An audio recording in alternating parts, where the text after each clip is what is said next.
भारत माता की, भारत माता की, वंदे वंदे, जय श्री राम, जय श्री राम, जय श्री राम। आज इस रुद्रपुर के अंदर जो टुक टुक चलाने वाले हमारे भाई, उनके साथ मिलने का मौका है। पिछले 3-4 दिनों से मेरी जानकारी में आ रहा था कि कई समस्याएं चल रही हैं। कल मेरे कार्यालय में भी लोग आए थे और कल मुझे बताया गया था कि समस्या काफी गंभीर हो चुकी है। मैंने कल ही जो हमारे ट्रैफिक पुलिस के जो हमारे प्रशासन अधिकारी हैं, जो पुलिस के अधिकारी हैं, उनसे बात की थी और मैंने कल ही कहा था कि आज के लिए, आज इस बात को पहले आप लोगों से बात होगी, आप लोगों से समस्या को समझा जाएगा और समझने के बाद हर हाल में उसका समाधान किया जाएगा। मैंने कल बता दिया,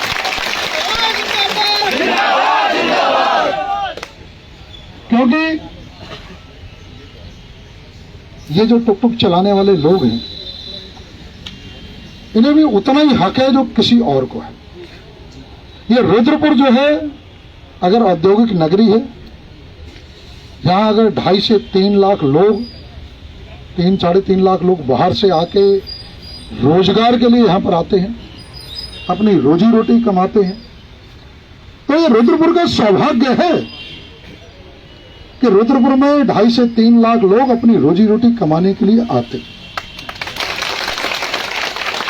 और इतने बड़े बड़े उद्योग जो चल रहे हैं, इन्हीं लोगों के भरोसे पे चल रहे हैं, इन्हीं लोगों की मेहनत से चल रहे हैं, इन्हीं लोगों के खून पसीने से चल रहा है।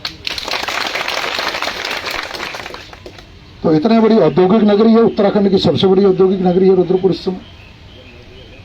यहां पे बड़ी उम्मीद से आदमी आता है, क्योंकि रोजगार जिंदगी की सबसे बड़ी चीज है।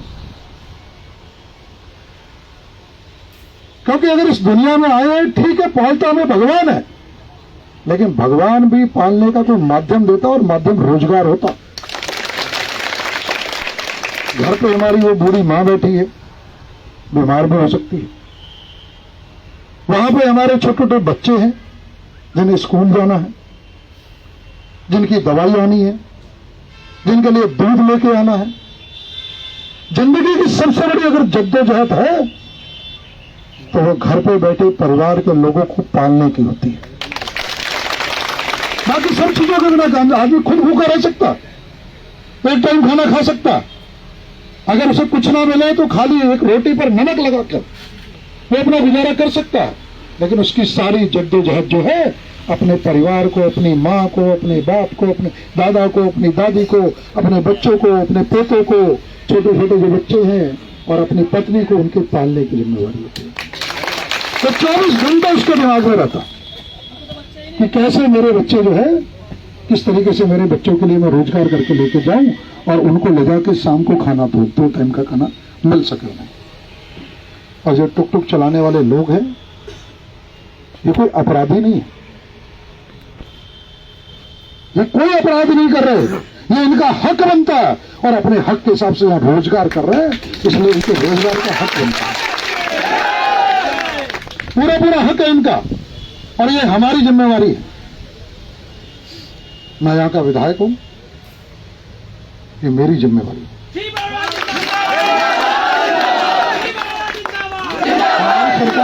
हमारी सरकार है, पुष्कर सिंह धामी जी की सरकार है, गरीबों की सरकार है, मजलूमों की सरकार है, मजदूरों की सरकार है, उनके हक की रक्षा करने वाली सरकार है।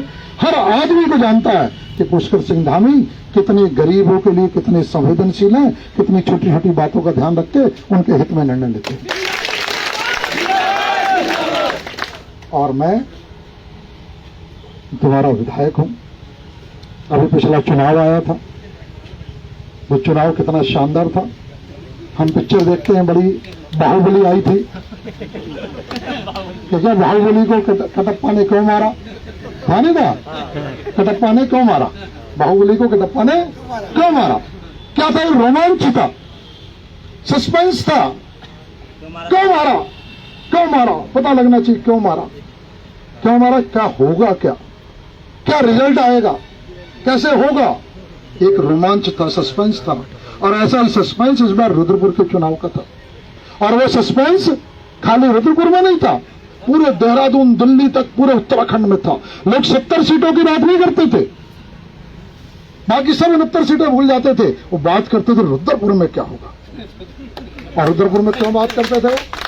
रुद्रपुर की इसलिए बात करते थे वो कि रुद्रपुर के चुनाव को लेकर बड़ा रोमांच था। क्यों? एक तरफ चुनाव में कौन थे? एक शिव अरोड़ा था, एक पढ़ा लिखा आदमी, सीधा साधा आदमी, जनता की सेवा करने वाला आदमी, समाज सेवा में लगे रहने वाला आदमी, जिसे मोदी ने जिलाध्यक्ष बनाया तो 6 साल पार्टी की सेवा उसने की, ईमानदारी से की। आज तक कोई भी चारित्रिक करैक्टर पर कोई आरोप नहीं लगा और एक नए पैसे का आर्थिक आरोप नहीं लगा। ऐसे शिव अरोड़ा को इस बार मोदी ने विधानसभा का टिकट दे दिया। मोदी ने कहा बहुत हो गए, ये पुराने लोग बहुत हो गए, नया आदमी आएगा, पढ़ा लिखा आदमी आएगा, ईमानदार आएगा, वो काम करेगा। ये पुराने लोगों को बहुत देख लिया, इनकी भाषण बहुत देख लिए, इनकी लफाजी बहुत देख ली। मोदी ये बदल देता, कभी भी बदल सकता। और मोदी ने इस बार वो निर्णय लेके इस चुनाव में यहां रुद्रपुर की टिकट बदल दी। कोई खास बड़ी बात नहीं। हम सब जानते हैं इस बार हमारी राष्ट्रपति कौन बनी? द्रौपदी मुर्मू। फोटो देखा होगा, एक हमारी बहुत सीधी सादी सज्जन सी एक जो है महिला है, हमारी बहन, जो अब हमारी महामहिम है। वो गरीब उड़ीसा में रहती है, मयूरभंज में, उसके घर में लाइट में नहीं थी। उसे मोदी ने बोला देश का सबसे बड़ा कौन होता है? राष्ट्रपति होता है, उसे हम राष्ट्रपति बनाएंगे। उस गरीब महिला को, जहां झोपड़ी थी, जहां लाइट भी नहीं थी, उस महिला को बुला के, उस आदिवासी उड़ीसा से महिला को बुला के, हमारी बहन को बुला के देश का महामहिम बना दिया। सब कह रहे थे पता नहीं किसने बनना, कौन बनी? द्रौपदी मुर्मू बनी। ये मोदी है, किसी को नहीं बना सकता। उसने कहा इस बार शिव अरोड़ा को अपने चुनाव लड़ाना, लेकिन क्या सत्ता का लालच था। जो लोग 2 बार विधायक रह चुके थे, किससे रहे थे? बीजेपी के कमल के फूल से रहे थे। वो पहले चेयरमैन भी रहे थे, किससे रहे थे? बजल के बीजेपी के कमल के फूल से रहे थे। वो पहले सभासद भी रहे थे 2 बार, किससे रहे थे? बीजेपी के कमल के फूल से रहे थे। जिस बीजेपी के कमल के फूल ने 25 साल तक उन्हें सत्ता दी थी, उस पार्टी को जिसको अपनी मां कहते थे, भारतीय जनता पार्टी को, उस नरेंद्र मोदी को जिसको अपना भगवान कहते थे। और 23 जनवरी को उन्होंने एक प्रेस कॉन्फ्रेंस की थी और उसमें अपने सारे परिवार की कसम खाई उन्होंने कि नरेंद्र मोदी जिसको टिकट दे देगा मैं उसे चुनाव लड़ाऊंगा, मैं कभी विद्रोही नहीं होऊंगा। ये 23 जनवरी की प्रेस कॉन्फ्रेंस है, सुभाष चंद्र बोस की जयंती के दिन की।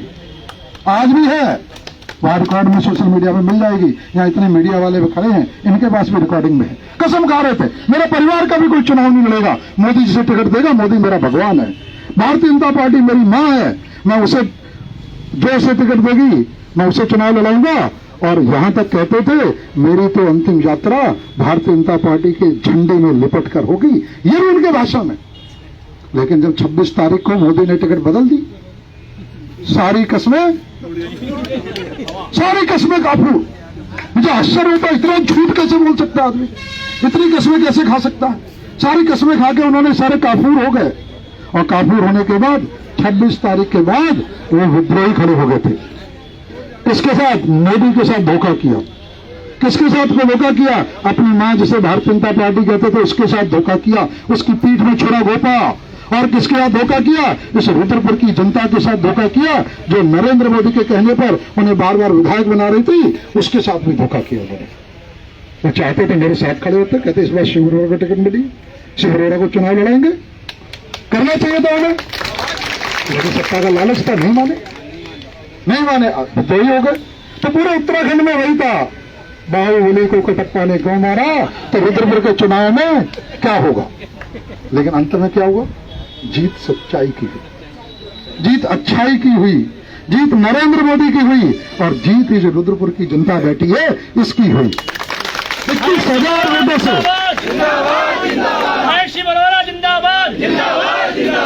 21,000 वोटों से आप लोगों ने जिता के भेजा मुझे वहां। तो तय बात मानो, तय बात है कि अगर आपने विधायक बनाया है तो आपके रोजगार की चिंता करना मेरा काम। आपका रोजगार होगा, पूरी तरीके से होगा। हाँ ये बात ठीक है, हाँ ये बात ठीक है कि मेरी प्रशासनिक अधिकारियों से भी बात हुई। प्रशासनिक अधिकारियों से जब मैंने पूछा, यहाँ के कप्तान साहब हैं, एसपी ट्रैफिक है, यहाँ हमारे इंस्पेक्टर खड़े हैं, टीआई, यहाँ हमारे सीपी वाले खड़े हैं, उन सबसे हमारी बात हुई। उन सबसे बात होने के बाद उनका एक कहना था कि जाम नहीं लगना चाहिए। तो मैंने तुम्हारी तरफ से वादा कर दिया है कि जाम नहीं लगेगा, तो आपको भरोसा दें। क्योंकि ये है, देखो जाम लगा अगर, और जाम में भी कौन फंसेगा? हमारा भाई फंसेगा, हमारा बुजुर्ग फंसेगा, हमारी बहन फंसेगी, और हम उसको भी कष्ट। देखो अगर वोट तो उसने भी दिया, चिंता तो उसकी भी करनी पड़ेगी, ध्यान तो उसका भी, कोई अस्पताल जा रहा हो जाम में फंस गया, ठीक नहीं है। तो हमें भी ध्यान रखना कि जाम ना लगे। तो मैंने उनसे कहा कि रोजगार पे कोई फर्क न पड़े, किसी पैसेंजर को परेशानी ना हो, इस तरीके की व्यवस्था बनाई जाए कि टुक टुक चलाने वालों का रोजगार पूरा चलता रहे, पूरी व्यवस्था चलती रहे बिना बात के। और एक चीज और है, मुझे बताया गया कि बड़े चालान कट रहे हैं। कट रहे हैं, बहुत कट रहे हैं। देखो लेकिन एक बात सुनो मेरी, आज मैं कह के जा रहा हूं तुम्हें, सुनो मेरी बात, एक बात तय करके जा रहा हूं कि जो व्यवस्था बन जाएगी, क्योंकि देखो समाज भी चलाना है, व्यवस्था ऐसी बनेगी जिससे तुम्हारे काम चल जाए, ऐसा ना हो कि रोजगार पे कोई फर्क पड़े किसी तरीके का। उस व्यवस्था को मानने के बाद किसी भी एक भी आदमी का नाजायज चालान नहीं कटेगा, ये मैं आपको भरोसा देके जा रहा हूं, ये मैं भरोसा देके जा रहा हूं। जो नियम बन जाएगा उस नियम की व्यवस्था को आप लोगों की सहमति से बनाएंगे, बनाने के बाद उसके हिसाब से चलेंगे। हाँ ये तुम भी ध्यान रखना कि यूं करके खाल तो घुमाओगे तो फिर मुश्किल होगी। सड़क के बीच में खड़े होकर अगर भरोगे तो सीपी वालों को कहना मेरा भी मुश्किल हो जाएगा। अपनी जगह जो तय है वो वहां खड़ी करो, सवारी उतारो, सवारी लेके जाओ। और इसमें एक चीज और बताऊं, कई लोग माफिया भी घुस रहे हैं धीरे धीरे, क्योंकि देखो जो टुक टुक चला रहा है उसकी रोजी रोटी है, लेकिन अगर इसमें कहीं माफिया घुस रहे हैं कि जिनके 10 टुक टुक, 20 टुक टुक, 50 टुक टुक, और वो तुम्हें आगे रख के नेतागिरी करेंगे, उनकी नेतागिरी नहीं चलेगी। क्योंकि मैं तुम्हारे लिए लड़ाई लड़ूंगा, उनके लिए नहीं लड़ूंगा। वो घर बैठ के उसका ब्याज गिनते रहे। बात समझ रहे हो मेरी? जो एक टुक टुक चला रहा है बेचारा, सुबह से शाम तक कर्जा लेके, वो शाम को 200-400 रुपए कमा के लेके जाके अपने परिवार को पाल ले, इसकी चिंता करना मेरा काम है। यहाँ के माफियाओं की चिंता करना मेरा काम नहीं है, ठीक नहीं? तो किसी माफिया के लिए काम नहीं करेंगे। और तुम्हें भी बता दूं, तुम्हें हो सकता है कई लोग बरगलाने की कोशिश करें, क्योंकि उनका कुछ नहीं जा रहा। उनके 6 दिन टुक टुक बंद हो जाएंगे, कुछ नहीं होगा। उन्हें तो ब्याज मिल रहा है, किराया मिल रहा है, 4 दिन नहीं मिलेगा, वो तो वो वाले लोग हैं। लेकिन जिसकी रोजी रोटी है उसका अगर एक दिन चालान करता है 500 से 1000 रुपए, वो बर्बाद होने को आ जाता है। अगर 3 दिन टिक टुक नहीं चलते, उसके बच्चे नहीं पलते। इसलिए हम माफियाओं के लिए नहीं काम करेंगे, हम जो हमारे टुक टुक चलाने वाले रोजगार वाले लोग हैं, हम उनके लिए काम करेंगे, उनकी व्यवस्था बनाएंगे, और किसी तरीके का नाजायज चालान नहीं कटेगा, इस चीज को भी सुनिश्चित करेंगे। अब इसमें हम बात मुझे कर लेंगे, वाले हमारी बात तो आई रहेगी, ठीक ना? अभी सुन लो और सुनो, तुम यहां से अभी अपने जो माफिया ना हो, किसी ठेकेदार को मत भेजना मेरे साथ। अगर मुझे पता लगा कोई ठेकेदार आ गया जिसके टुक टुक चलते हैं, वो बीच में ना आ जाए। अपने जो तुम्हारे अपने लोग हैं 8-10 लोग, उन्हें यहां से इकट्ठा करो। भी यहां से भी हम बातचीत करेंगे, बातचीत करके कप्तान के साथ बैठेंगे, तुम्हारे रूट कहां से खुलने हैं, कैसे खुलने हैं, जिससे तुम्हारा आना जाना पूरा आराम से चलता रहे, काम दाम चलते रहे, चलान बंद हो जाए, उसकी व्यवस्था भी हम करा देंगे। ठीक है, ठीक है। बताओ क्या जा रहा है, कौन जा रहा, क्या जा रहा है, बताओ तो बोला।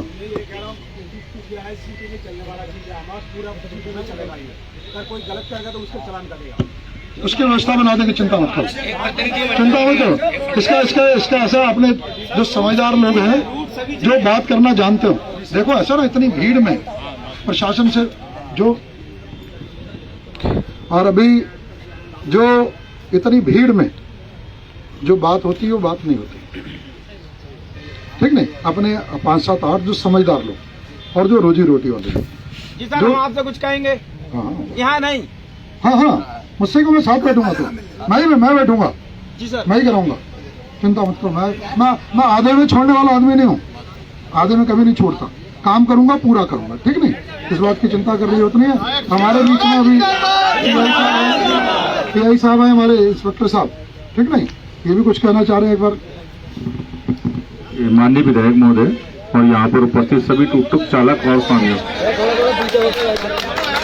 मेरी बात सुनो। मैं ये कहना चाहता हूँ, आप लोग ठीक है, विधायक जी ने अच्छी बात की, अपनी रोजी रोटी के लिए आए हैं, हम भी अपनी रोजी रोटी के लिए, लेकिन इस शहर की यातायात व्यवस्था बनाना भी हमारा कर्तव्य है कि यातायात सही से चले।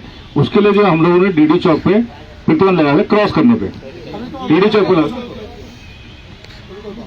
अच्छा, एक चीज और कहना चाहता हूँ, आप लोग जो बहुत सारी संख्या में है, एक अपनी यूनियन बना लो अपने बीच से ही, कोई अच्छी यूनियन जो आपकी समस्या हमारे तक पहुंचा सके और हम अपनी बात उस तक पहुंचा दें जो आप तक पहुंचा दे। तो एक यूनियन बनना बहुत जरूरी बात है, एक यूनियन बनाइए आप, जिससे हम जो है अपनी समस्याओं को आपको बताएं। ये बहुत बड़ी अच्छी PI साहब ने बात कही है। होता क्या है, बात समझो, रोज तो विधायक नहीं आएगा, मेरी बात सुनो यार सब, भारत माता की, रोज तो विधायक नहीं आएगा, काम करना है। पुलिस को एक